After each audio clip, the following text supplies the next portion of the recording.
This is a present from a small, distant world. Token of our sounds, our science, our images, our music, our thoughts, and our feelings. We are attempting to survive our time so we may live in yours. We hope someday, having solved the problems we face, to join a community of galactic civilizations.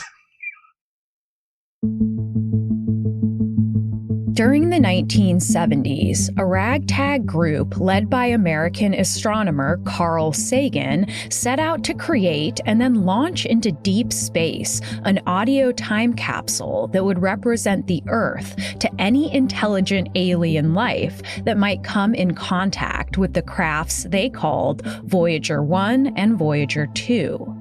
But how could they fit the expansiveness of the human experience and the messages we wanted to send in sounds, songs, and speeches with only a single record's worth of space?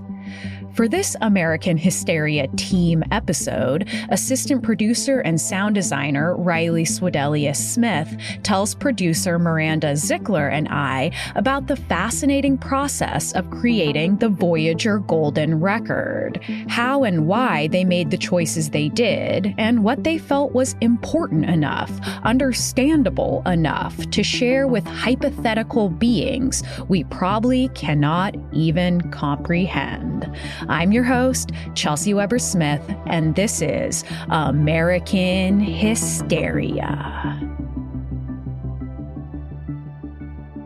I am so excited to blast into space with my two American Hysteria teammates and family members. Riley Swedelius-Smith, who is here to bring us a story, and of course our producer Miranda Zickler. Welcome to you both.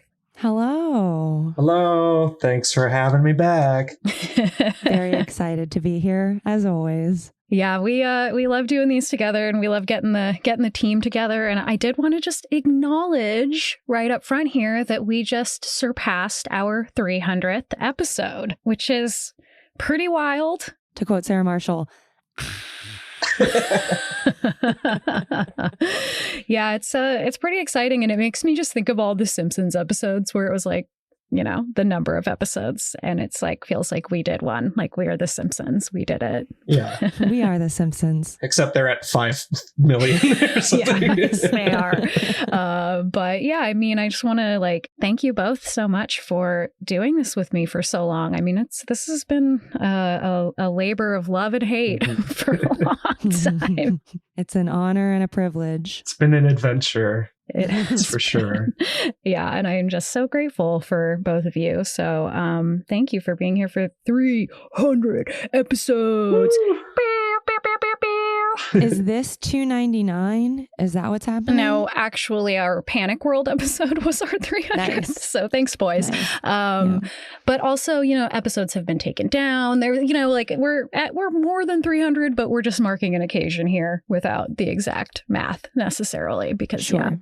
It's like when our parents celebrated their 30th anniversary 3 years in a row because they couldn't remember what year it was. Yeah, exactly. That's exactly it. But yeah, so I think this is a fun thing that we're doing at least right around the 300th episode, where we're kind of doing a team meeting, kind of a little bit of a Hysteria Home Companion type show, which is the Patreon show that Miranda and I do together, and often Riley joins too. So if you like this episode, I'm just going to go ahead and push our Patreon or Apple Plus subscription, because you can get lots more just like this. We've got a huge back catalog, and we really, really need support always. So if you like our show, that is an amazing gift to give us, and you'll get lots more stuff over there. So anyway, that's done. 300th episode. We did it. Now, Riley, you want to take it away and let's learn about what the topic is we have today? I do. Our topic today is the Voyager probes. There's 2 of them. But more importantly, and more specifically, the gold records that are attached to the exterior of both of these craft. Yeah. Now, do you 2 know anything from pop culture or school or anything about Voyager? I know more about the Golden Record than I do about the Voyager. Sure. Is it the Voyager or Voyager? See, this is how little I know. I think it's just Voyager. Okay. I'm not going to pretend to be an expert here, especially on the science, but Sure. It's Voyager I and Voyager II. Okay. Yeah. Yeah. I would say I know a pretty decent amount about the record itself or the records, but nothing about the Voyagers themselves. Yeah. And I'll say like what I know comes from research that you and I, Riley, were doing for the Talking to the Future episode about the long-term nuclear warning messages, one of my very favorite episodes we ever did. And part of that episode's original conceit was looking at all of the various ways that we have kind of created these time capsules, because there are many versions of that. So I do know that the Voyager acts as a kind of like earthly time capsule that now is somewhere in outer space that I think might be for aliens in case they ever find it. Is that right? Yeah. Okay. Specifically for the aliens. Well, the record is specifically for the aliens. The probe itself is mostly for us. Okay. Fun.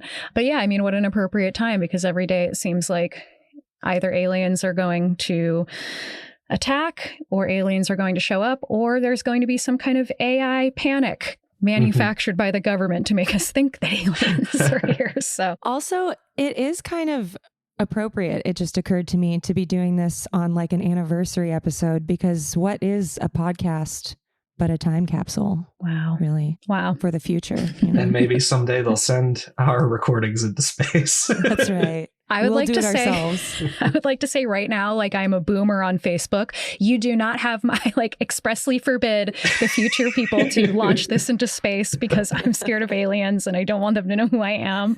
So you have no rights to use my pictures anywhere. Wow. Pictures. Specifically. I don't know. They're like, we got to send this picture of this podcaster. There's a lot of pictures in this story. You'll be surprised to hear. Oh, great. Okay. I believe that. All right. I'm ready. We're ready. All right. Shall we launch in? Let's launch the fuck off. Blast off. Well, basically, this story kind of starts in the mid 1960s. There was an aerospace engineer named Gary Flandreau, and he was looking at his charts and looking at whatever these people look at and figured out that there was a rare opportunity coming up in about 13, 14 years ahead. And this opportunity had to do with the alignment of the planets in our solar system. And without being too technical, because I'm incapable of that, basically the planets were aligned in a way to where if we sent out some kind of unmanned craft, the gravitational fields of the different planets could propel it. So like, before this alignment, we could send it out and it would only go so far, right? But because of the various magnetic fields, gravitational fields, basically the probe can go to one planet and then get propelled to the next and propelled to the next and keep going. It was a really rare opportunity, and they found that it was going to be in the later 70s that this would present itself. Good job with that dork report. Yeah, right. A+ dork report. At least I think it was a good job. We'll find out from no way of knowing. people. Yeah. So they started calling this the Grand Tour, and the people we're talking about here worked at the Jet Propulsion Laboratory in California, which originally was independent, but by this point was part of NASA.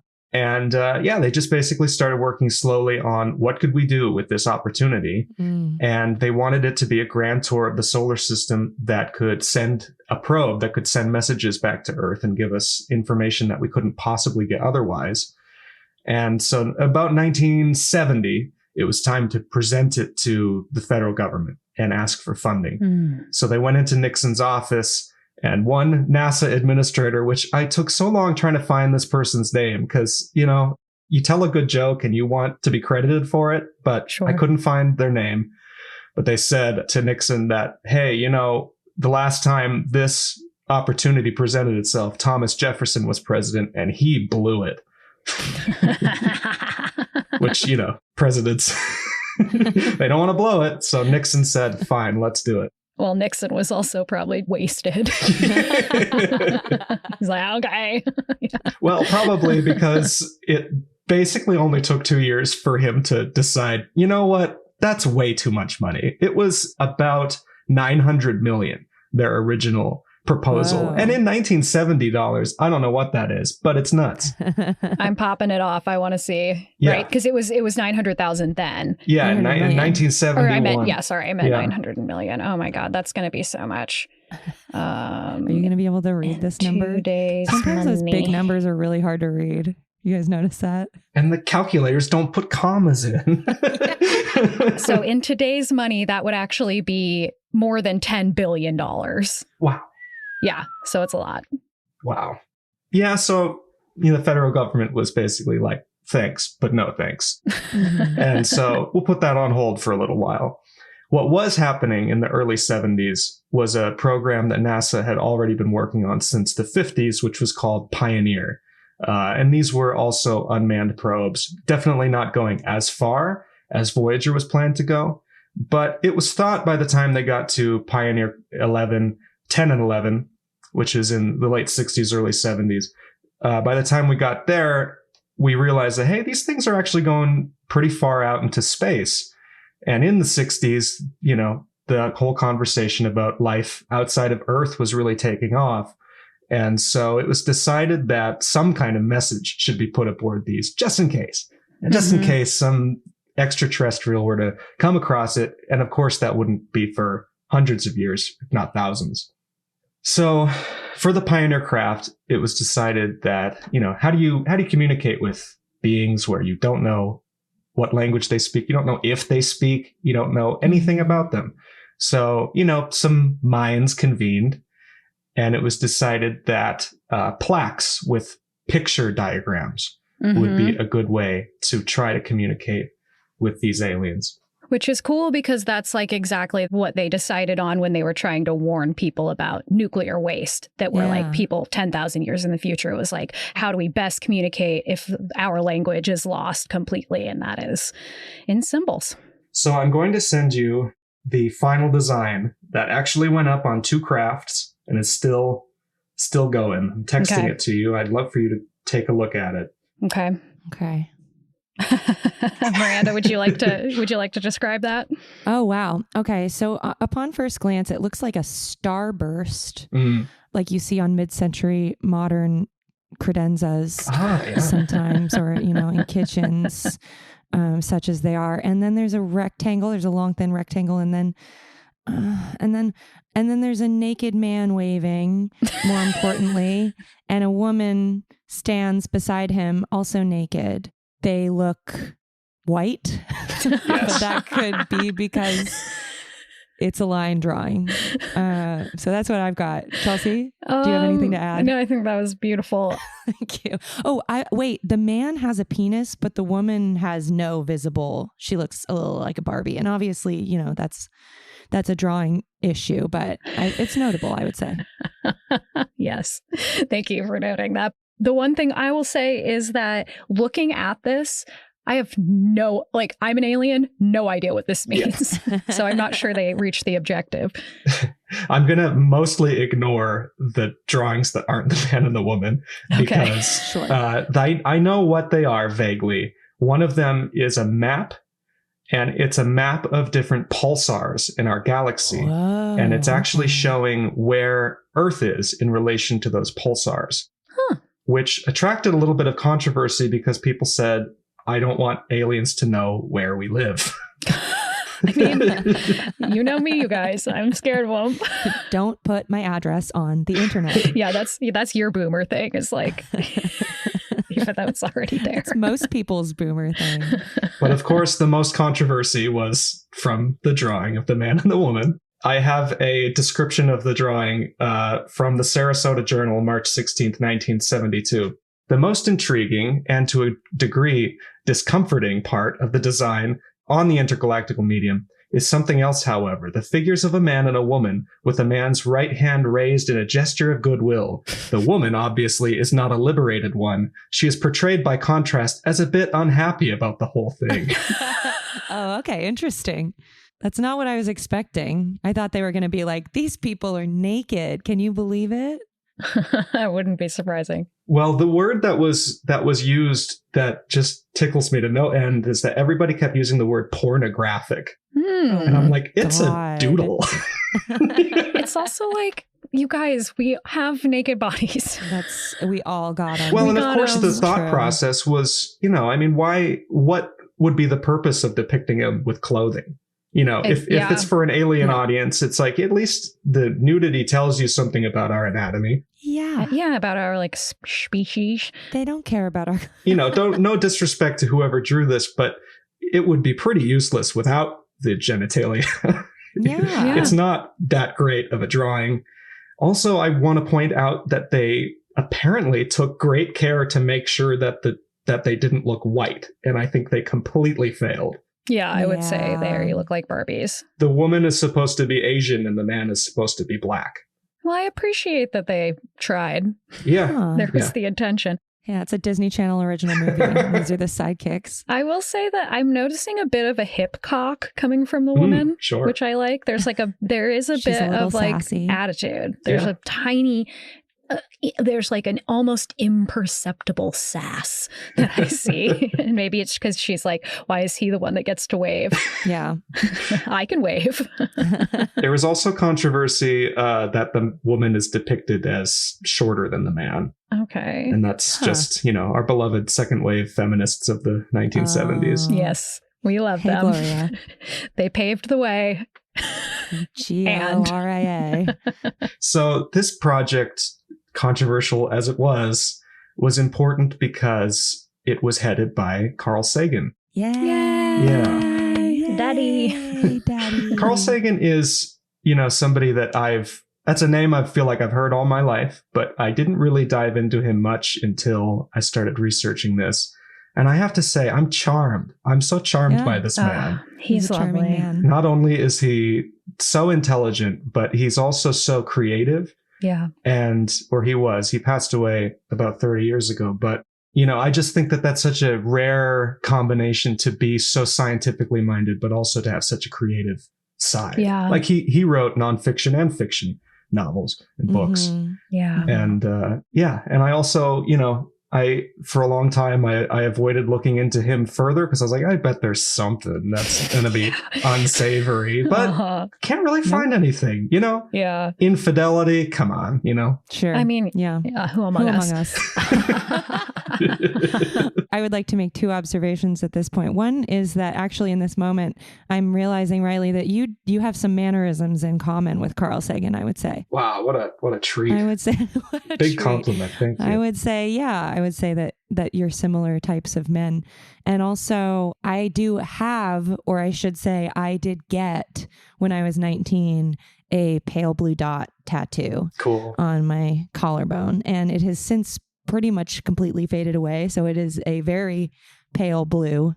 It's Earth seen from many, many more miles away than when I first got it. But that's my Carl Sagan. That's so nice. How I tell people how much I love him. And what made you want to pay tribute to him? You grew up with him, or? I did. Yeah, I grew up on Carl Sagan media, and I just, I was 19 and living on my own, and just like the concept of the pale blue dot, and of like the reminder that we're so small and there's so much out there, and they're like we're all together on this, all of that stuff was just like really beautiful to me, and I wanted to like have a reminder of that all the time. I will also say, you just reminded me of something that I never think about. And that's the fact that when I was probably like 19 and I got really into stick and poke tattoos, I gave myself 3 dots, which are still very prominent and are also pale gray blue dots now. But I just completed my freckles into a Big Dipper. So pretty cool.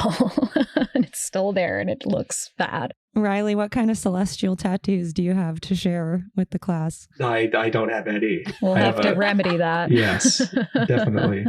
So my introduction to Carl Sagan was many years ago, and I don't even think I saw the clip. I think I just saw on the internet a picture of him on Johnny Carson. He used to be on Johnny Carson all the time. And the quote, and I didn't even know if it was real, but it always stuck with me. And finally I looked it up, and it was something he said. He was on Johnny Carson, and Star Wars had just come out.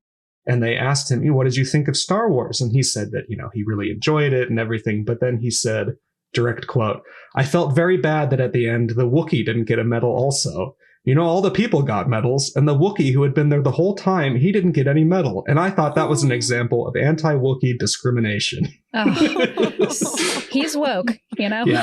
Oh, yeah. Wookiee woke. Pre-woke. He also, in the same breath, said there's only white people in Star Wars, and that all of the people in charge are humans. And he thought that was very wrong, when we're depicting a society with humans and extraterrestrials living together. He thought there should be some aliens in positions of power. Yeah. That's so true. To which I say, yes, but I think you're overanalyzing it, Carl.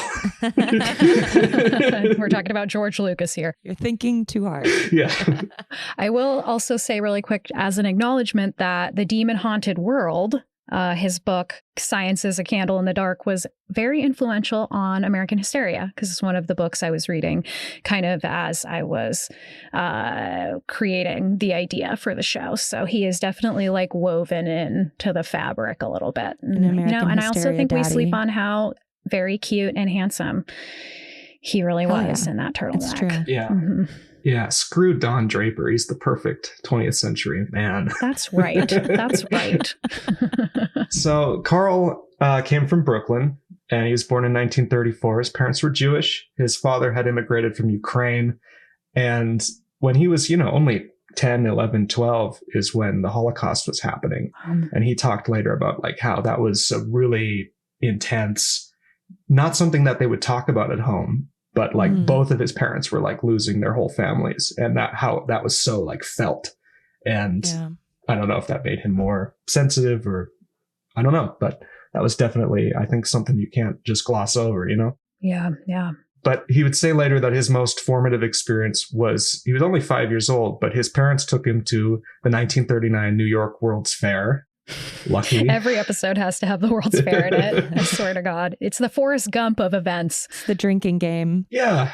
Yeah. Especially this one. I feel like the 39 fair is like the biggest one for some reason. Totally. But, it had the Futurama exhibit, which is really kind of famous now, where it was basically just a miniature, which is cool, but it depicted what cities might look like, American cities in the future. And, that was huge for Carl, who became a futurist. And all this science stuff got in his head. But I think most importantly, and you mentioned this at the top of the episode, Chelsey, he saw a time capsule being buried. Mm-hmm. So Voyager really is just a long form time capsule. Yeah. So as he grew up and came into his preteen and teenage years, Carl became really curious about stars. That was kind of his entrance into the world of the cosmos. And so one day he asked his mother, "Mom, what are stars?" And she goes, I don't know. Go to the library." So he went to the library and he asked the librarian for a book about stars. And she gave him a book with all the top celebrities of the day, which is very cute. Oh my God, that's so And he was like, cute. "I don't want this." And so she came back with a book about real stars. And the thing that really captured Carl was that he found out that the sun is a star up close. And he said that, I have a direct quote here, that he found out that, quote, "The cosmos was much bigger than I had guessed. The scale of the universe suddenly opened up to me. It was a kind of religious experience. There was a magnificence to it, a grandeur, a scale which has never left me, never, ever left me." That's so nice. And I feel like that a lot. I mean, I feel, as maybe you guys too, about space, because it's terrifying. I don't ever want to go there, but there is something so profound about how huge and empty, and you know what I mean? Yeah, of course. Or not empty. You're not empty, as the case may be. Stay tuned. Yeah. And I think Carl Sagan and his daughter, I was reading her book that came out kind of recently. I think that they both do a good job of kind of explaining how science can be a spiritual practice in the sense that it can ground you in this kind of like infinite, ever expanding beauty and your own kind of, smallness, and how that's actually amazing and not sad or not necessarily terrifying. I've always wished that space could fill me with some sense of like I'm so scared of space. I know. And I know that that's the thing, but I have not been able to quite get to. And it's not like I'm scared of my insignificance. I'm like begging for insignificance, but Sure. like, I don't know. It's just never quite hit for me. Right. So I think it's because you're not a Star Trek fan. I know. I just, I don't know. But I think if anybody gets close for me to like making that happen, it has been Carl Sagan for sure. Yeah. More after this. And now back to the show. So Carl, he actually was so smart, such a smart boy. He started college when he was 16. He went to the University of Chicago, and he got his master's science degree in physics in 1956, Doctor of Philosophy in Astronomy 1960. Go for him. And in 1961, he published his first written piece in a journal that I think is so charmingly just called Science. Great. No frills, no gimmicks. The thing that I think was, I think Carl Sagan would have become a popular figure in any time period, but I think that the 60s and 70s were just particularly suited to him because of, how in the 70s everybody was looking for something new, some like new religious movements were crazy, drug experimentation, of course, cults. But I think a lot of people turn their attention to, what's going on outside of our planet. I think space was just a particularly popular thing at the time. The idea of extraterrestrial life was particularly popular. I think Star Trek did play a part in that for sure. Mm-hmm. Carl Sagan was a big Star Trek fan, and he was also a big pothead. And so I think the intersection of those two things just made him particularly suited for this time period. And that was evident when he published his first book, which is called The Cosmos Connection. Either of you read that? No. It's on my list now. Yeah. I will say really quick that I'm very impressed. I'm always impressed at a science stoner. Yeah, me too. It feels like that would be hard. You can be an artist, you can make podcasts, and be stoned, but it feels like it would be harder to be a scientist. But maybe not. Maybe it just kind of cracks open the old skull. Yeah. Because it depends on what kind of brain you have. And whether it's an indica or sativa, am I right? So Carl Sagan's involvement with NASA was solidified when he helped out with the Pioneer plaques. And it was from there that the Grand Tour program was resurrected at NASA. Basically, it was these two scientists named Edward Stone and John Cassani, and they were from JPL at NASA. And they thought it was a great shame that this opportunity to tour the solar system was being lost just because it was billions and billions of dollars. Sure. So they decided to try to redesign it and cut cost as much as they can. I think they were originally going to do 4 probes, but they scaled it down to 2. And they realized that the design of the probe used for the Pioneer missions could be repurposed for this mission. So basically, they found a way to cut the cost massively. And under the new name of Mariner, Jupiter, Saturn, they got the plan approved in the early 70s. And Cassani knew that Carl Sagan had to be involved. He was on TV all the time at this point, just the most visible scientist in the United States, possibly in the world. So they wanted to put a message on the Voyager plaques, just they had done on the Pioneer plaques. And it was briefly thought, maybe we'll just copy the plaque with the little cartoon people. They said, no, let's try and do something better. And so Carl Sagan and Frank Drake, who was also working on the project, along with Carl's wife, Linda Saltzman, basically just started reaching out to whatever nerds they knew in their Rolodexes, their nerdodexes. So astrophysicist Philip Morrison, British chemist Leslie Ogle, Bernard Oliver of the HP company, and then a bunch of science fiction writers, including Arthur C. Clarke, Robert Heinlein, and Irving Asimov.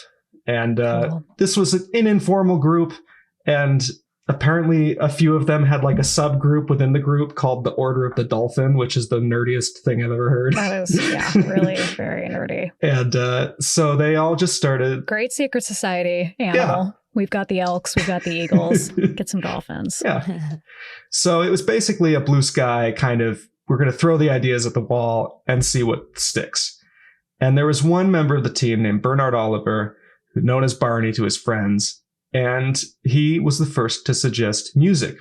Carl Sagan was really into the idea of universal language. Mm-hmm. And, with the Pioneer plaques, the universal language had been pictures. But Carl Sagan knew, with his knowledge of harmonics, with his knowledge of mathematics, that music is also a universal language. And that no matter what language you speak, you recognize something that's melodic, right? Mm-hmm. Yeah. And also just being a music lover himself, he thought this would just be a fantastic way to kind of represent humanity and represent our culture. Yeah, I love that. I'm so excited to hear what's going to be on this album because I actually have no idea about that. Well, and I should, before I go any further, I should acknowledge that I'm working from this book, this really great book that I'd recommend to everybody called The Vinyl Frontier. By Jonathan Scott. And he basically treats the whole record as like somebody making a mixtape. It's very fun. That's really very cool. well written. That's really cool. Mixtape for our alien dates. Yeah. Yeah. Our alien crushes. So it was originally thought that a spool of tape could be put on the probe, but they knew that magnetic tape in freezing outer space, it's just not going to work. So eventually they came up with the idea of using a record. But instead of vinyl, it would have to be made out of metal so that it could stand the test of outer space. Kind of like Scientology's metal tablets. Yeah, exactly. Well, it's exactly like Scientology's metal tablets. Yes, in case people don't know, Scientology for forever, many, many years has been chiseling all of L. Ron Hubbard's writings onto metal tablets that will be buried underground so that he too will survive the end of the world. Thank God. Yeah, and his recorded lectures are being pressed onto metal records, just like the Voyager one. Well, there you go. So a couple more important key players of the story arrive at this point now. And one of them is Anne Drayan, and she's also a native of Brooklyn, like Carl. And she met him at a party, which was hosted by Nora Ephron, in which Carl was sitting on the floor talking to apparently Carl Bernstein of Watergate fame. Wow. Oh, wait. Wrong reaction. I was thinking of Leonard. Well, Carl Bernstein's, he's a good guy. He's uncovered Watergate, the journalist, all the President's Men guy. Cool. So her and Carl had an instant connection. They sat down, talked about Trotsky and baseball, apparently, which I think is hilarious. That's really good. And so at this party, Carl Sagan was introduced to a man named Timothy Ferris, and he's really like the countercultural connection in this story. He was passionate about science. That was his main passion, but he was a writer for Rolling Stone. And that's what I mean about this particular era. That's like, this era was so wacky, I guess, for lack of a better word, that like you'd open Rolling Stone and you'd read articles about rock musicians, and then you'd flip the page and read this heady scientific article.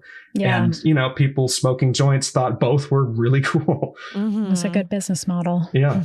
And so Tim met Carl Sagan and then eventually interviewed him for Rolling Stone. They became friends. And as Carl was considering this music project on Voyager, it was Tim that he would hang out with, and they would just kind of like sit and listen to music together. And Tim Ferriss said, he's still around, and he said this in a recent interview, just how cool that is, because people don't do that so much anymore, because of our technology or whatever. But it's just like sitting down and listening to like an entire symphony together, very cool. It was mostly classical, what they listened to. Classical was really Carl's bag, Tim said that he would turn Carl on occasionally to rock or Bob Dylan, and he liked it, but it wasn't really his thing. Wow. So the entire team for Voyager went on a retreat to Hawaii, and it was here where Frank Drake came up with the idea for the metal phonograph disc. But he had a very different focus than Carl when it came to this project. Frank Drake thought that it was much more important to send pictures into outer space than music.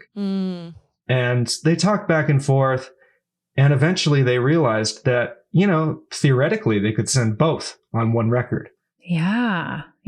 Okay. I don't know how that works, but I know you can. I don't know how it works much either, but we're going to try and figure it out together. All right. Okay. It was originally kind of thought that what would be interesting for the aliens. Let's remember that this is for the aliens. This is for the aliens. Is that we could have a record where, let's say we have a picture of, for example, Times Square in New York. You have a picture, you can look at it, and then an audio recording of Times Square comes, and you can hear the bustling city streets, and it gives you kind of a fuller picture of what this is. You know what I'm picturing right now is like the scene in Garden State where she puts the headphones on Zach Braff and it's the Shins, but we're putting the headphones on an alien and they're hearing the Shins. Yeah. That's going to be the cover of this episode. It's got to be. It's up to you, Miranda. You can do it. But yeah, I mean, the aliens need their Garden State moment. It's true. Another important collaborator is John Lomberg, who is a writer, but mostly a visual artist. He was actually a Carl Sagan fan that wrote him a fan letter in 1970 and sent him some of his artwork. And Carl responded and said, "Let's meet up and hang out." Wow, that is like a dream come true for you never get that. Yeah. So they had to go back and forth talking about the record. How are we going to possibly contain the human experience in 30-ish minutes of audio? Oh my God. A gargantuan task. I think they all, at this point, they didn't have a whole lot of funding and they didn't have a whole lot of time. And I think at this point, everybody was starting to feel really overwhelmed. They started picking a few pieces. They knew that they wanted Mozart, and John Lomberg presented a piece called Queen of the Night. And Carl Sagan really loved this piece. And I think this says a lot about him and a lot about the project, because Carl liked the idea of the economy of music, or the economy of pictures, in that this one musical piece can convey more than one thing. With this Mozart piece in particular, not only is it Mozart and it's historically significant in culture, but it has the highest note that a human soprano can sing in the recording. It's also an opera. So it's three different things. It's Mozart, it's opera, and it depicts the range of a human soprano. That is smart. Yeah. Yeah. And then eventually somebody remembered that audiobooks are a thing. And audiobooks, I mean, I don't think the three of us have ever listened to a book on record. But when you used to get that back in the day, it would actually play slower than a standard record. It played at 16 2/3 revolutions per minute. So they basically figured out they could slow the record down by half and get 90 minutes of music. Oh, they're really putting their thinking caps on. This is smart. At this point, they've decided side one will be pictures and side two will be music. Okay. How are they putting pictures in the capsule? Well, they didn't know. Okay. They just basically said, we're going to figure it out later. I feel like it'll probably be like a binary type of system, like totally different, but how computers are like 1000101110, and then it becomes a picture. Or like when you do like slashes and periods and semicolons to like make a picture. And then you have like a guy going like, I don't know. Yeah, exactly. So you guys remember what dial-up internet sounded like? Oh, yeah. No, Yeah. I don't remember. Actually, it played today on the classical radio station. That's weird. That That sound, I don't know exactly good, what Miranda. it is. You didn't want me to finish, or? I can't do it. You're so good at it.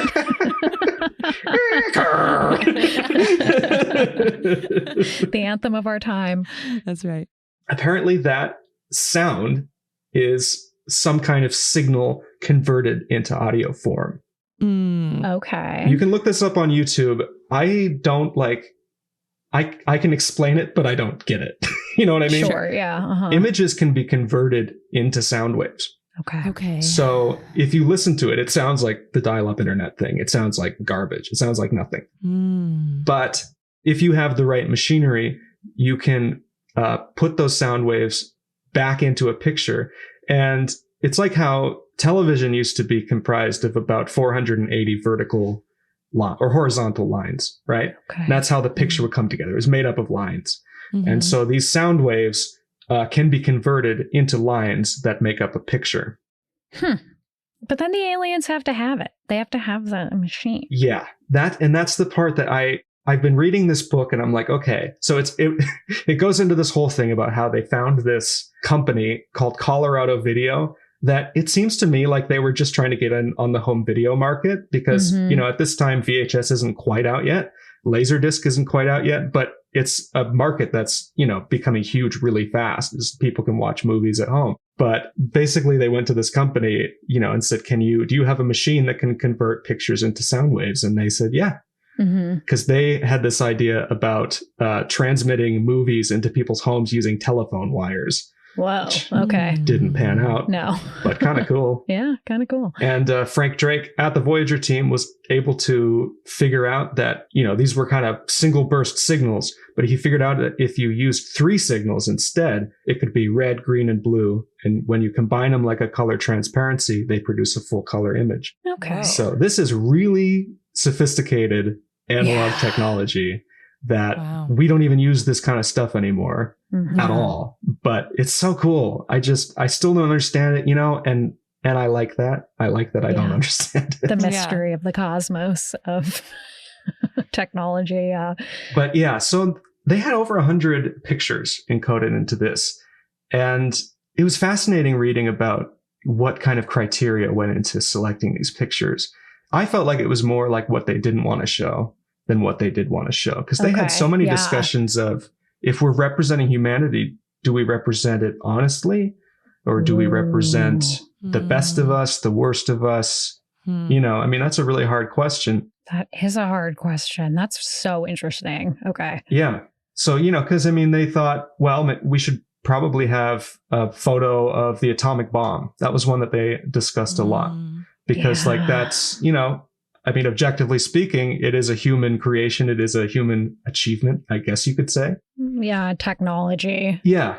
Uh-huh. But I think the thing it kept coming down to for the team was, I don't even think it was as much about showing us at our worst as it was about, we don't want to appear hostile. We don't want to appear unfriendly, to these people, you don't want to these beings. No, certainly not. And it's like, without the context, without being able to communicate with language, how are they supposed to know, what if it's a threat? What if they interpret it as a threat? Like, oh, we'll do this to you, Yeah. So they kind of decided they didn't want to whitewash history, but they decided, let's kind of just put our best foot forward. I feel like we would definitely interpret that as a threat if it was reversed, if we got like a special delivery. We would have already blown it up. Yeah, it wouldn't have even reached the ground, or it wouldn't have even gotten close to our airspace. Yeah. But hopefully we can think better of the aliens than of us. So here's a few examples of some pictures that did make the cut. In the same vein as Carl Sagan's economy of pictures, they included a photo taken by a famous photographer who mainly worked during World War II named Wayne Miller. He had this picture of a newborn baby being held up by what looked like the man who had just delivered it, like really newborn. Mm-hmm. And so John Lomberg called up Wayne Miller to say, can we use this photograph? It had been taken in 1946. But somebody else answered the phone. It turned out to be the baby in the picture, Daniel, who was he was a grown-up by now, but he was very delighted and gave permission right away. And he actually also told John that the man holding him in the picture was his grandfather. So there's kind of a 3-generation thing happening. That's cool. And, that really tickled Carl Sagan, of course. I do think that grandfathers are one of our greatest exports as a world. And so they included this picture, and sometimes, just to add even a little extra information, because Carl Sagan loved that, they added numbers to this picture. They added 229-82400S. And then under that, 266D. Okay. Which I don't know if the aliens would ever decode what this means. But if they did, it would mean that a human baby is born 22,982,400 seconds after conception, which equates to 266 days. That's what that means. Oh, okay. Gestation period. Seems irrelevant. Seems like bragging. Yeah. There's images of insects. There's images of people eating and drinking. There's pictures of animals. There's pictures of people working together and using tools, which was a big conversation. And it's funny, these things that you wouldn't even think about, because it's like they wanted to show that human beings are smart enough to where we use tools. So they thought, okay, well, we could have a picture of a hammer, but if nobody's holding it, you can't tell what it's for, you know? So then they said, okay, well, we'll do somebody holding a hammer. But then they say, well, if they're not using the hammer, then you still can't tell what it's for. Right. So then they have to put it in context. But then, you know, if you have a picture of like 20 people working with hammers, it might get a little too confusing. So you have to be really careful. Or look violent. Yeah, or it could also be threatening. There was a drawing that John Lomberg drew. It's image 52. You can look up all these images online.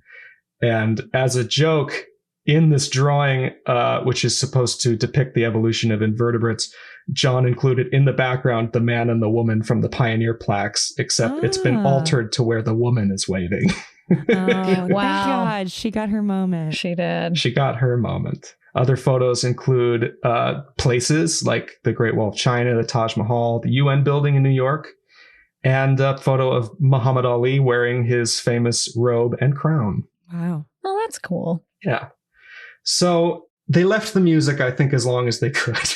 This gargantuan task. Yeah. But they finally sat down, and one of the most important people that they chose to be involved in this is a guy named Alan Lomax. Mm-hmm.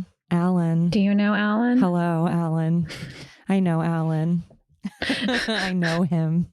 What do you know about him? Well, he was a musical archivist and folk music archivist, I guess you would say. And he made all these recordings of different folk musicians all over the Deep South when there was no recording of them generally, and kind of all over the world too. And I think at one point he was like investigated by the FBI. And so then he like kind of went undercover and kept doing it. So it's like, it's very special. Folklorist. That's the word I was looking for. I'm literally sitting on a call with Chelsey, the folklorist. So I am very sorry. No, I don't know what you're talking about. This is great. He sounds amazing. Yeah. Well, and he, you know, there was a lot of kind of controversy around him, like benefiting from the music of people who were mostly of color. And and, you know, I think he wasn't always the best guy, but we have a lot of recordings, like Harry Smith's anthology of folk music is a lot of Alan Lomax recordings, and like a lot of what we have of the blues and a lot of folk music generally is because Alan Lomax, and he went into prisons and all of that. Yeah. Unless I'm messing things up. Well, I really appreciate that well-rounded image of him, because I only know him as the villain of this story. Oh God, yeah. And that's what I'm saying. He was kind of an asshole. So yeah, everything you just said is the truth about Alan Lomax. And I hope so. As far as I know. And he was brought aboard the project for exactly that reason, to depict folk music from America and from other places in the world that he had a large library of. And I'm kidding about him being the villain. It's just that he wanted to take over the entire project. He thought his ideas were better than everyone else's. He had what is probably like a pseudo-scientific idea about, like, he said, oh, you can tell by listening to the instrumentation and the harmonics of the vocals, there's an equation or something where you can tell exactly like what kind of people these are. If they're like, if they're agrarian people, or if they're hunter gatherers, or, you know, it's just kind of like, silly. Only I know the equation. Yes. Yeah. And he was like, and me, Joseph Smith with the tablets. Yeah. And he wanted to like put his equation on like the label of the record and stuff. And they had to just kind of shoo him away because it got too much. But he was extremely important. They did use a lot of his tapes that he had in his library. As far as American music, the first recording that was selected was one from 1942 to represent the indigenous peoples of America. And this was a recording of a Navajo family whose surname was Roan in Arizona, performing a rite of passage ritual for the young people of the community. We should listen to a clip of this. Yeah.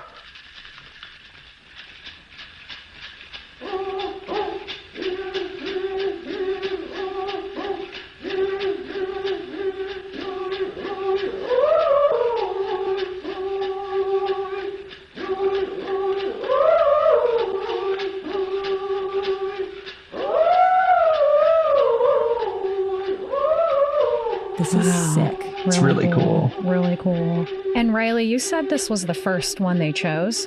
I believe it was for America. That's which is really special. Yeah, that is. Yeah. I do like that. Yeah. My first thought is it's very happy. It's a very happy sound. It's a major chords. Yeah. Jubilant, it's so cool. I love that. It was really neat. That was really cool. So yeah, if you want a record full of all that sort of thing, and I do, go out and buy a copy of the Voyager record. Yeah. So other pieces that were included from America was a 1930 recording by famous blues guitarist and singer Blind Willie Johnson, which people say was really an ahead of its time pick, because in the 70s, Willie Johnson was really kind of forgotten. And it would be another 10 or 20 years before he was kind of reintroduced to the narrative, rightfully so. I imagine that was an Alan Lomax pick? Or no, do you know? I don't think that was an Alan Lomax pick. Basically, this whole process was Andrian and other people who worked on the project, especially Carl Sagan's assistants. And let me name them, because please. Imagine not being named. Oh my God. We must name the assistants. Yeah. Always name the assistants. Wendy Gradison and Shirley Arden. So all women? Yeah. Wow. Basically, the women of the team were going into the Library of Congress, going into other sound archives. Because, I mean, you think of it today, it's so easy to find recordings online. But back then, I mean, you have to make phone calls. You have to go and look at, if you're not looking through actual tapes themselves, you're looking through sheets that have lists and everything's mislabeled. And Andrian in particular was really, she wanted perfect recordings, because they do animal sounds too on this record. And so it's like she wanted whales, right? Yeah. So she wanted the perfect hyena sound, the perfect elephant sound, and it's like, you can't always get perfection with these recordings unless you do it yourself. But not only did they have to search these dusty archives, but they also had to negotiate for rights. And they actually had to use NASA's budget to pay people, which just sickens me. Yeah, it's like, you're not even making any money off of this. It's for aliens and thousands of years from now. Did they know they were going to put this out as a record? Would be my only. No. But it wasn't the original intention. I don't believe that it was at the time. The track listing of the record was published. Sure. Probably before the record was available to listen to by the public. So Andrian really wanted Louis Armstrong to be on the record, and Alan Lomax helped pick the song Melancholy Blues, because he said that was from Louis Armstrong's most innovative period in the mid-20s. A record that was almost on the record but rejected was Gershwin's Summertime. Oh, wow. They preferred a Miles Davis recording because they wanted there to be the combination of a song written by a white American man sung by a black American man. Okay. But for whatever reason, it didn't make the cut. There was a lot of things that didn't make the cut. Popular music was a big debate. Basically until the end. They said, what kind of contemporary popular music should we have? And it was eventually decided that there could be only one rock music track. I know this one. Riley, remind me of the year we are in currently while they are. Okay, this is 1976-77. Okay. Yeah. Okay.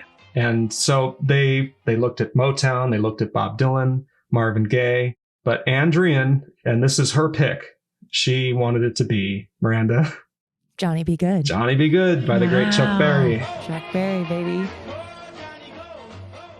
I really thought it was going to be the Beatles. I really did. Well, that's the story, because it was for a brief time going to be the Beatles. Okay. They were going to do, you guys want to guess what song they'd do? What Beatles song? Blackbird? No. Let me guess one. Let It Be? No, neither of you guys said Across the Universe. Oh, yeah, no. But it's not that. Okay. Here Comes the Sun? There you go. It was Here Comes the Sun. Really? Yes. Wow. Oh, wow. Was the song that Carl Sagan was really enthusiastic about that one. Why do you think it's weird? Well, I don't think of it. I would think of like Hey Jude or Yesterday. Yeah. Is it because it talks about the sun? I think so. Okay. Yeah. I think so. Here it comes. We're getting closer to it. Yeah. And they actually contacted all four of the Beatles, and all four of the Beatles said, yeah, that sounds great. You should do that. But it was the record company that apparently asked for a really stupid amount of money.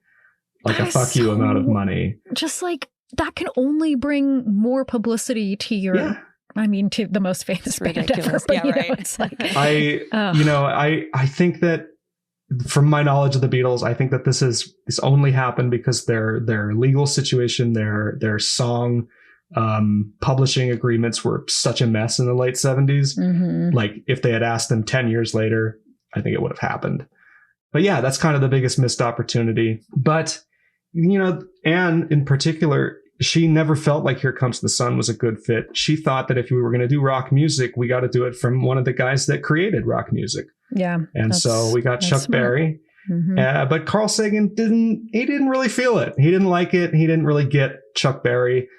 And he thought that the Beatles would be better, or that Bob Dylan. Actually, I think Bob Dylan was probably his favorite pick. But they kept arguing back and forth, and Carl wasn't budging. So Anne said, okay, well, what about Roll Over Beethoven? She thought maybe he'd like that because, he's a classical guy.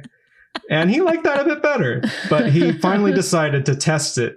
He was doing a class at Cornell at the time. And so he brought both songs in for his students to listen to and pick which one they liked better. And you know who was in that class? Was future science guy himself, Bill Nye. Oh my God.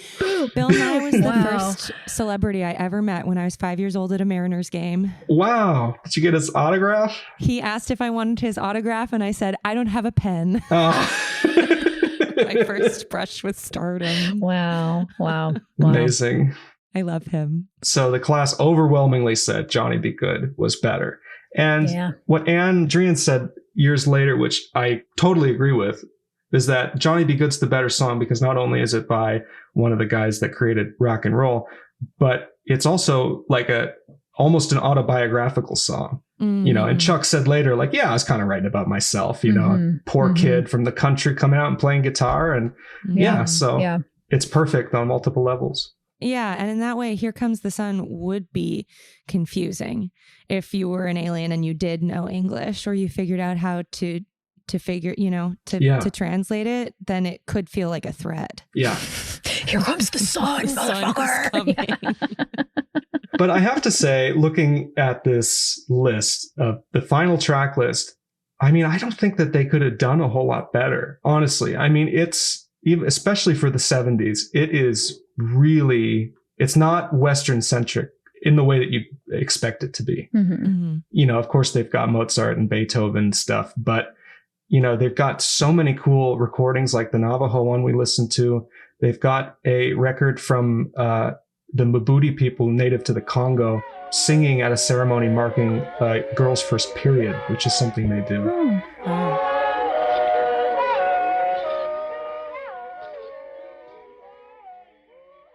They have an Indian raga named Jat Kahan Ho, which is by one of the most famous Indian singers, Kasturbai Kakar.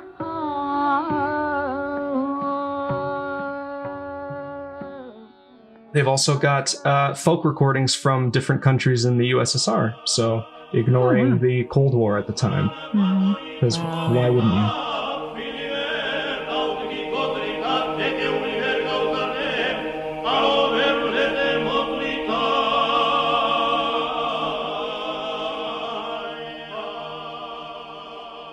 And again, this is basically just 90 minutes of music. That's 90 minutes of audio. Because does this also include the animal sounds and everything? Yeah, the animal sounds. Okay, so you got to really condense this. Yeah. And it actually starts with a greeting.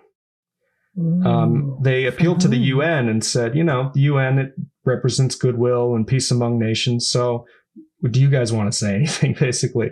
And the Secretary General of the UN at the time, he was an Austrian politician named Kurt Waldheim. He wrote this himself, and this is the first thing you hear at the start of the record. He says, as the Secretary General of the United Nations, an organization of 147 member states who represent almost all of the human inhabitants of the planet Earth, I send greetings on behalf of the people of our planet. We step out of our solar system into the universe seeking only peace and friendship, to teach if we are called upon, to be taught if we are fortunate. We know full well that our planet and all its inhabitants are but a small part of this immense universe that surrounds us, and it is with humility and hope that we take this step. Wow. That's really good. That's much better than I thought it was going to be. I know. Carl Sagan was like, wow, it's really good and it's short. Yeah, really good. Great job. Economy of audio. Unfortunately, when running for president of Austria in 1986, it was uncovered that Kurt Waldheim was a senior Nazi official who was directly responsible for atrocities. No. How could you be both? Wow, this is a roller coaster. Jeez. Just a little tidbit. And I'm not trying to like toot my own horn or anything, but that's like, I read his name and I'm like, I've seen that name before. Yeah.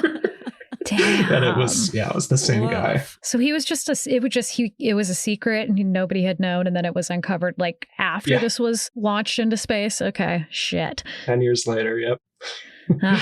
We almost had it. Yeah. So, and then some other UN officials recorded greetings, but the Voyager team thought they were so boring that they mixed them in with the whale song.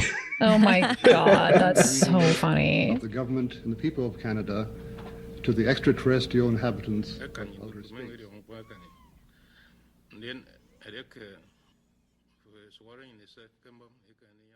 More after this. And now, back to the show.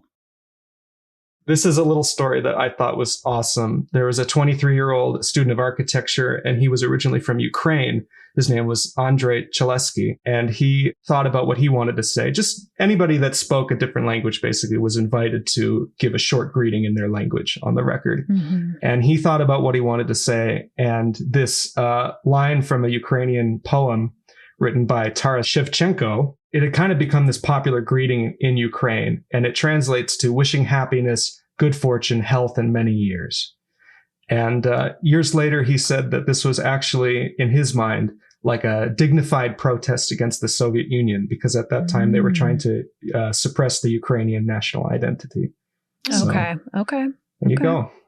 Okay. And at the last minute, President Jimmy Carter was given the chance to record a message. And what better U.S. president than Jimmy Carter? I was going to say, if anyone, it's good. Yeah. Are you ready for your impression, Riley? This is a present from a small, distant world.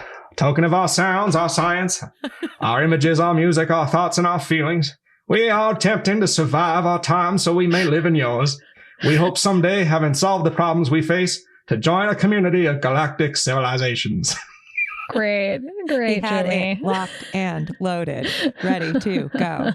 But then, of course, in the most American political move ever, NASA was afraid that the other politicians would be butthurt about a Democrat or about Jimmy. I don't know why, doing a message. So NASA, worried about their funding, probably offered entire Congress to submit messages. Jeez. But then they said that would be so boring. So instead of that, they just included the names of everybody in the Senate and the House of Representatives in one of the pictures, in one of the 100 pictures, which is probably the most useless and boring pictures on the record. Yeah. But hey, the U.S. Congress of 1977 is immortalized. Thank God.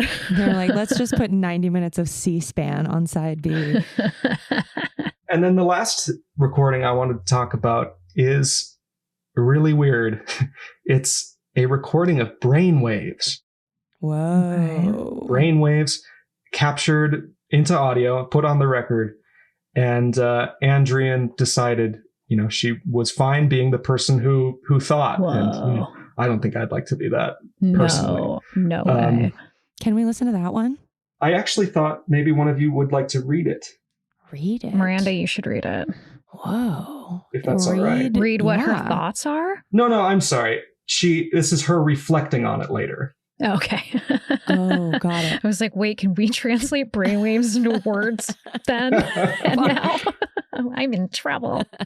And for context, the one little scandal of this in relation to Carl Sagan is that him and his wife were on the rocks at this time, and him and Andrian were falling in love.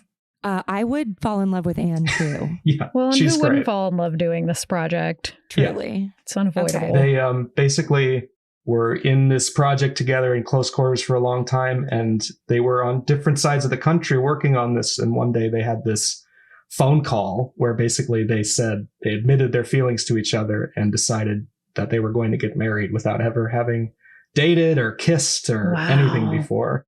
Huh. You don't have to do that, people. No, Yeah. you You can date. You can date. So I've got the quote if you're ready, Miranda. Earlier, I had asked Carl if those putative extraterrestrials of 1 billion years from now could conceivably interpret the brainwaves of a meditator. Who knows? 1 billion years is a long, long time, was his reply. On the chance that it might be possible, why don't we give it a try? 2 days after our life-changing phone call, I entered a laboratory at Bellevue Hospital in New York City and was hooked up to a computer that turned all the data from my brain and heart into sound. I had a 1-hour mental itinerary of the information I wished to convey. I began by thinking about the history of Earth and the life it sustains. To the best of my abilities, I tried to think something of the history of ideas and human social organization. I thought about the predicament that our civilization finds itself in and about the violence and poverty that makes this planet a hell for so many of its inhabitants. Toward the end, I permitted myself a personal statement of what it was like to fall in love. Wow. Crying. Wow. That's really amazing. This is the kind of thing that fascinates me. Or this is what draws me in to this whole thing. Yeah, absolutely.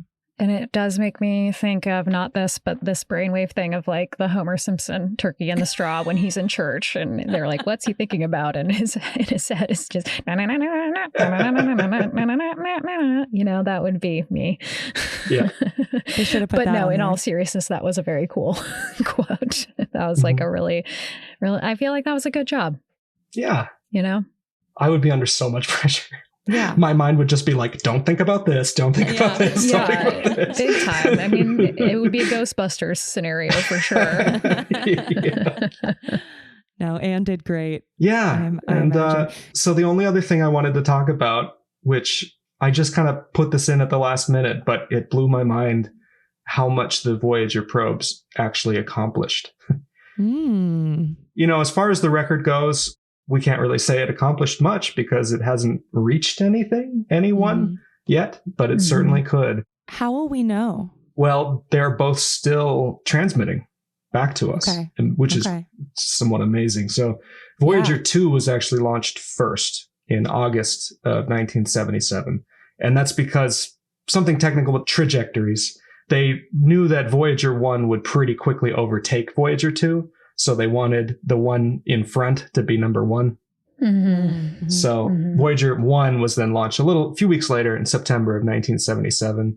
But the launches were kind of buried in the papers for Americans because 2 giants of American entertainment died that week.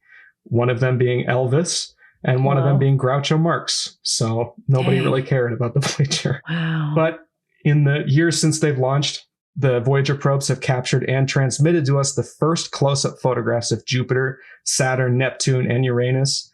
And when you go on Wikipedia for any of these planets, it's like, they're kind of some of the only pictures we have of a few of these are the ones from Voyager. Very like multi-purpose. Yeah.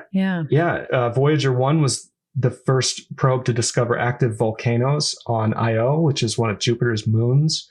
It was the first to detail Saturn's rings in 1979, the first close-up photograph of Saturn's rings. And by the way, the scientists who worked on this said that the 5-10 years after Voyager launch was the most exciting time in their lives because every week pretty much they were getting something that they had never seen before. Yeah. Imagine that. Yeah. They discovered water on other planets through surface ice, like on Jupiter's moon Europa, which NASA's still really interested in to this day because of that discovery in the 80s. Wow. Geysers were discovered on Neptune's moon Triton by Voyager 2 in 1989. And then in 1990, the Voyager kind of, the mission's not necessarily over, but it kind of did it basically sent us its last picture, which is what you guys mentioned up front, the pale blue dot picture. Wow, this was something that Carl Sagan wanted from the very beginning. He said, when Voyager gets far enough to where it can look back at Earth, we need to take a picture. And the pale blue dot is actually one photograph in a 60 photo mosaic, which is titled A Family Portrait and depicts our entire solar system. It's the only photograph that shows our entire solar system. That's so cool. Voyager 1 in 1998 became the farthest human-made object in the universe, farthest away from us. And in 2012, Voyager 1 entered interstellar space, followed by Voyager 2 in 2018. And in 2023, the first Voyager stopped transmitting, and NASA couldn't figure out what to do. So they got Bob Rasmussen out of retirement, an engineer who had worked on the original. And he came in and he figured it out, and they turned it back on. Great. So both Voyagers are in interstellar space. They're still sending us things. They're still teaching us about the universe. Wild. And it's actually a lot of the scientists have said that we sent them in the perfect time, because after the 70s, when computer and microchip technology became the norm, those components actually would be far more fragile than 1970s technology was. So if those probes had been built 20 years later, they might not still be transmitting. Man, that is so cool. And there's just such a cool sci-fi movie in this. Like, it's like you start hearing something on the transmitter, right? Yeah. Like, it's well, that's actually, there is a movie called Contact. Oh, does that happen in Contact? Okay. It's not about Voyager, but it is based on a novel written by Carl Sagan. So it's got a lot of the same themes and stuff in it. And that one's actually, if my understanding, I've never seen it, but I understand that it's about how our radio signals leave Earth. Because, theoretically, if you were an alien so many light years away, you could hear, however time and distance works, you could hear like 1920s radio transmissions in space, because they're theoretically still going once they left our atmosphere. Wow. So that's what Contact's about. That is as wild. far as I understand. Okay, that's wild. And then there in the show Futurama, there's a great joke, because there's a faraway planet that and Futurama takes place in the year 3000, and on this faraway planet, they're just now getting television from the 90s. So they're all watching Friends, and there's the great quote where the alien says, "I don't understand. Why does Ross, the largest friend, not simply eat the other 5?"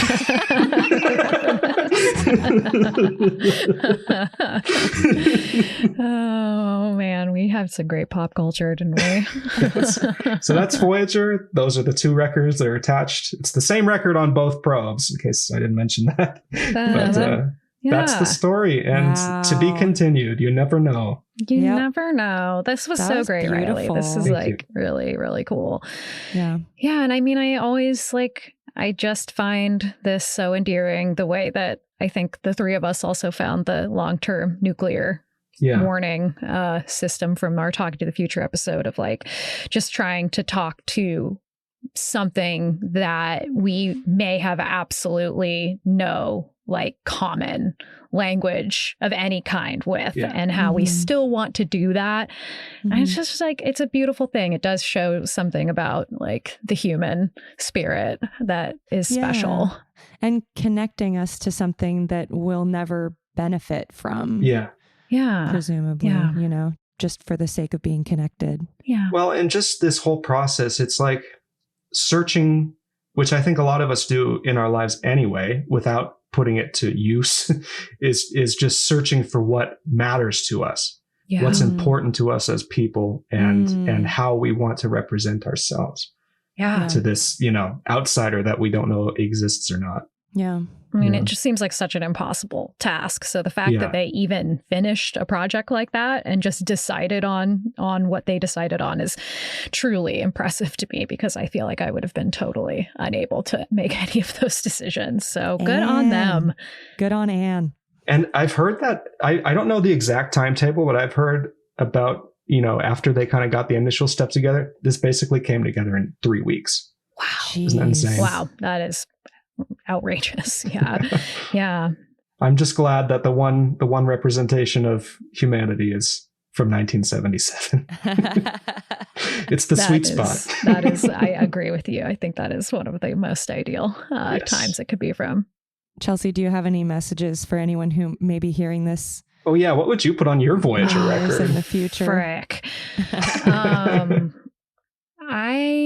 I mean, I really did. Well, I was going to say I liked what that guy said, but he turned out to be a Nazi.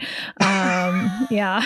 I don't know. I mean, I think that I just would want to express goodwill, and just say I hope that we can, better the universe together if we do make contact. Like, I would like a message of like teamwork and a message of, just like of hope that there are ways to make our lives better, and that if we both work together, then it can only make things greater and hopefully more peaceful and more loving and all of those things. So I would go the kumbaya route for sure, partially because I mean it and partially out of sheer terror because I'm so scared of aliens. What about you guys? Maybe either a message or a song. What about a song? What do you think would be a representative, even if it was of your own universe, like your personal universe? Well, Miranda said, "Hey Jude" earlier, and that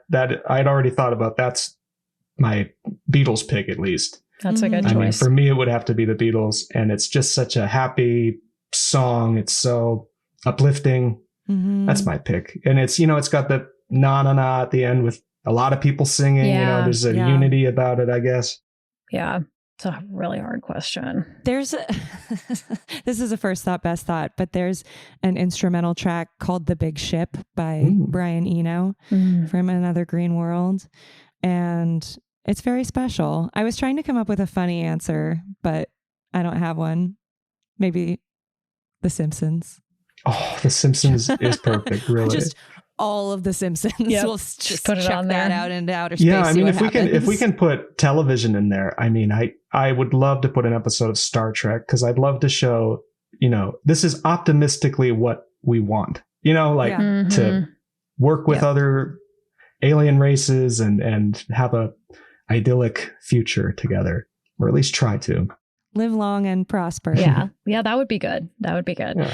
And I will say that my music choice officially is Aliens Exist by Blink-182. Hey, nice. Fantastic. We always Happy believe. 300th episode, y'all. Yeah, Thank happy you. 300th. I would love to hear. Yeah, thanks for having me. And I'd love to hear if any of our listeners want to put their Voyager record picks in the comments. I'd love to read those. Absolutely. It'd be so much fun. Oh, I would love to hear that. I will definitely prompt people to do that on Instagram at American Hysteria Podcast, or on our Patreon at patreon.com/American Hysteria. You can definitely get in a conversation there, because we always are having great conversations over in the comments of Patreon. Yeah. Come patronize us. Yeah, we really could use it. But thank you, Riley. This was so great. I really, really, really enjoyed this. This was really, really fun. And thank you, Miranda, for being here and adding your color to the conversation. Always a pleasure. And I'm sure we will be back together again soon. So thank you both. And live long and prosper, y'all. Live long and prosper. Live long and prosper. Bye-bye. We love you, Carl. That's here. That's home. That's us. On it, everyone you love, everyone you know, everyone you ever heard of, every human being who ever was, lived out their lives. The aggregate of our joy and suffering, thousands of confident religions, ideologies, and economic doctrines, every hunter and forager, every hero and coward, every creator and destroyer of civilization, every king and peasant, every young couple in love, every mother and father, hopeful child, inventor and explorer, every teacher of morals, every corrupt politician, every superstar, every supreme leader, every saint and sinner in the history of our species lived there, on a mote of dust, suspended in a sunbeam.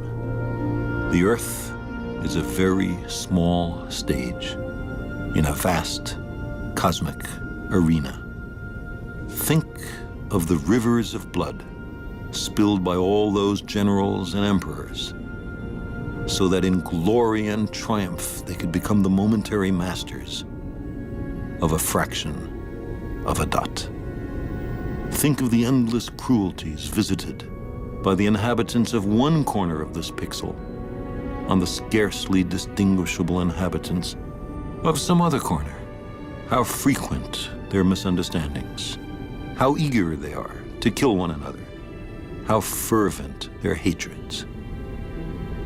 Our posturings, Our imagined self-importance, the delusion that we have some privileged position in the universe, are challenged by this point of pale light. Our planet is a lonely speck in the great enveloping cosmic dark.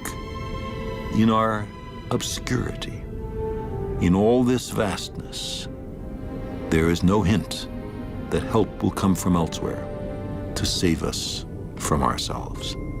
The Earth is the only world known so far to harbor life. There is nowhere else, at least in the near future, to which our species could migrate.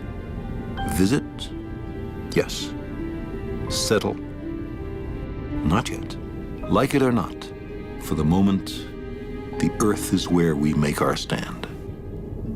It has been said that astronomy is a humbling and character-building experience.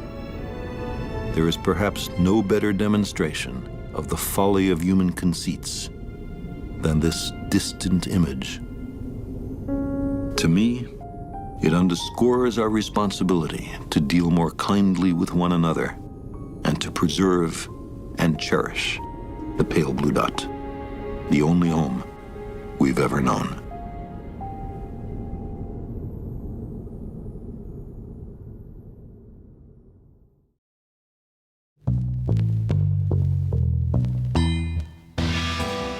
This was American Hysteria. If you enjoyed this team episode, consider becoming a patron at patreon.com/American Hysteria or by subscribing on Apple Plus.